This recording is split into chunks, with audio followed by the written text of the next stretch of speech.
Hello, my friends. It's day 30 of Kegel Camp. It is a bittersweet day for me. If you are watching this, then that means you have done every single day from day one up until now. I am so proud of you. That takes dedication and commitment. And honestly, pelvic floor and core strengthening is something that you really should keep up with for life, because this part of our body, starting at the floor of our core, our pelvic floor, and working our way up, it's so important for balance, control, confidence, posture, safety, so many things. There's so many reasons that we need to think about our core health for life. It's going to keep us comfortable, strong, confident, and in control until we are, very, very elderly people. So no matter what age you are, it's never too early or too late to start with core fitness. And I just want to give you another pat on the back for being here this whole time. Good job. You can always start back at the beginning of Kegel Camp and do it all again. Look at the video notes for all sorts of ways that we can continue to connect, as well as other programs and playlists and resources that you might like. And don't worry, we have a workout today. So I'm going to zip it now and let's get right into it. We have first our speed skaters. We did these yesterday. So if you're ready, just know this is a dynamic pelvic floor, inner thigh and leg workout. We're going to get right into it. You can just begin with a little side to side motion, or if you want a little bit more, and remember real quick that my back is long and I'm sitting back with my butt. I am really lengthened, as you can see through the spine. Now, if you want more, you can bring in more of a twist to this and make it more like a speed skater move. You still have that little tiny hop, but you're getting a little bit more of a twist and a little bit more action into this. You can even really reach out to the right and the left. Keep breathing and really sit your bottom back. This is just our warm-up. Keep going. We're just starting to wake up our inner thigh muscles, our leg muscles, our hip muscles, our pelvic floor. 3, 2, don't hold your breath. 1 and done. Okay, come on up. March it out. I'm breathing. Let it all go. And our next exercise is a balance challenge, and of course is also an endurance Kegel. So we're holding our pelvic floor strong and lifted for the entirety of this exercise, which is the Warrior 3. Now, if you need to hold on to a countertop or the wall with your hands, that's okay. You can also have a yoga block beneath you that you can hold on to, and I'll show you how. What you're going to do is lift your pelvic floor, pull in your low abs, and you're going to extend your right leg out behind you. Keep your hip points pointing down toward the floor. Strong on this standing leg and also strong in this butt cheek right here, the right butt cheek. Now you can have your hands at your chest, or you can have your hands down on the yoga block, or on a countertop or the wall. Or if you want more, hands can be out at the sides like airplane arms, or the most advanced is in front of you. You want your body ultimately like a T shape. I'm hoping mine looks like a T for you right now, but you're lifted through the pelvic floor and your low abs are pulled in. Spine is straight and long. Arms are reaching away from your leg. I'm actually going to keep my hands at my heart because that's how I feel the most stable. Make sure your leg is hugging in toward the midline and it's not winging out to the right. You want to hug it in toward the midline, firing up that center of the body, and then release it down. Round it up, shake out the legs, and we'll move into the other side. So let it all go. Release. The release is really important. You can't keep a muscle clenched up and tight all day long and have it work. It gets tired. So we need to let it go, and then we engage it again. So engage that pelvic floor again. This is where it's extra on. Lifted through the pelvic floor, the low abs, low ribs are engaged, pulled in, and we bring that right leg back behind us, tipping forward. Hip spikes are pointing down toward the ground. It's like you're shining the headlights of your little hip spikes here, the anterior, superior iliac spines. You're shining them down toward the floor. Maybe you hold on to yoga blocks or to a wall or countertop, or your hands are at your heart. or they're out to the sides, or they're out in front of you. This standing leg can be slightly bent. Reach that top leg back. It's like you're a capital letter T. Now, make sure that this leg is not winging out to the side. We want it straight back behind us, maybe even hugging in toward the center line a little bit more. Firing up that core. Breathing deeply. Belly is pulling in and up toward the spine. Butt muscles are strong. Pelvic floor is active and turned on. And release down. Whoo, round it up. Okay, let it go. Now we're going to do our first actual kind of isolated Kegel of the day in our deep primal squat. So if you need to sit on a yoga block or a step stool, you can. If not, join me. We are going to come down into our deep Milazzo squat.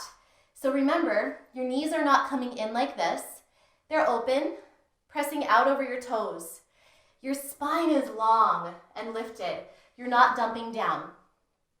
Your feet, your inner arches are active and strong and turned on. And in this stretched, open position of your pelvic floor, which is safe because your spine is long. If it's rounded like this, then it's not so safe. Everything can kind of come out. We don't want that. So lift, lift, lift. That makes it safer for your pelvic floor and really turns everything on. In this position, we're going to do our Kegels where we go up, up, up, and then release, release, release. So 3 counts. Lift, lift, lift all the way. Pelvic floor lifted, lifted, and then release a little bit more, release all the way. 2 more of those. Lift, lift, lift of the pelvic floor. Release, release, release of the pelvic floor. 1 more. Lift, lift, lift of the pelvic floor.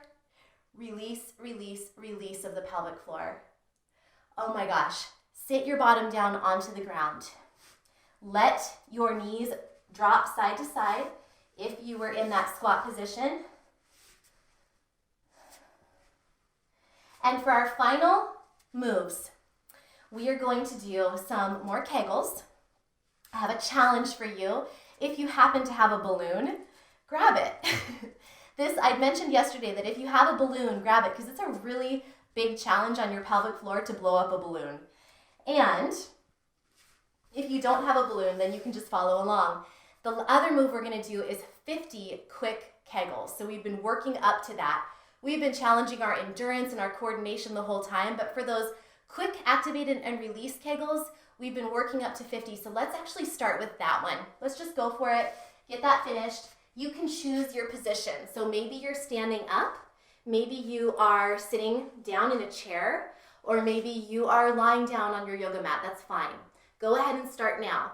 So 50 times you squeeze and lift and a full release. Keep going. And I just want to, again, talk to you while you're doing this. Be sure that you are fully releasing between each contraction and counting in your head. There's also a timer or a rep counter on the screen that you can follow as well. But if it's going too fast for you, then don't follow along with it. Do your own number of reps on your own timeline. If you need to take longer than I'm showing in this video, that's totally okay. If you're going really, really fast, that's totally okay too. If you want to do more, that's totally okay. Now, the key of Kegels is that you're not doing Kegels just to get an exercise done. We're doing it so that we, again, know how to functionally use the pelvic floor. It's not just about getting our reps in. It's about doing them intentionally and mindfully. That's why, as I've said before, I don't necessarily agree with doing Kegels while you're driving or just at stoplights or things like that. You need to be at a time when you're able to focus. If you're driving, you're driving. If you're doing your ab work, you're doing your ab work. Same thing with your pelvic floor. You wouldn't ask someone to do crunches or sit-ups or, bird dog exercises or yoga when they're driving. Of course, they can do some mindfulness yoga when they're driving, but not yoga asana where you're doing poses. You wouldn't do that while you're driving. So the same thing with Kegels. I do recommend that you build it into your day to have some time where you consciously activate and release the pelvic floor at least a couple of times each day. It doesn't have to be 50 every day, but if that's working for you and it feels like it's helpful, then that might be your magic number. At least maybe do 5 a day and see where that takes you. So you're probably done by now. If you are ready for our final move, then go ahead and join me. I'm gonna sit down for this one and grab my chair.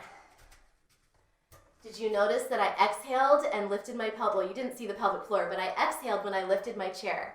That's good. It'll become part of your muscle memory and you will do it too, naturally. You won't even think about it. So I'm gonna grab my balloon. And if you are joining me for this, then here's the thing. A balloon, if you're not joining me for this, then just put your hand and pretend like you have a balloon. Pretend like, these are hard to get started. So pretend like you're really having to lift your pelvic floor and resist against that downward pressure of the filling up of the balloon. So here I go. I'm going to lift my pelvic floor to prepare for this because I know it's coming. I know this balloon is gonna be blown up and I know it's gonna be hard to do. So I'm preparing. And then as I blow, I'm gonna be lifting my pelvic floor even more and pulling in my abs because we know that when you exhale, your pelvic floor lifts and your low belly pulls in.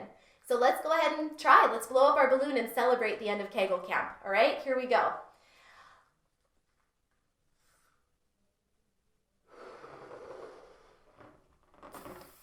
Oh my gosh. There we go.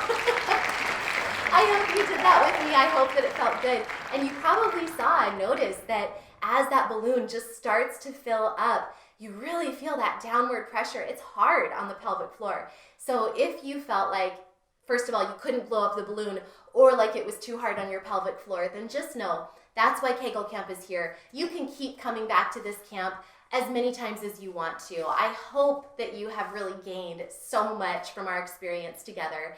And as I mentioned at the beginning, just check the video notes for all sorts of programs and playlists and ways that we can continue to play together and strengthen together and get fit together.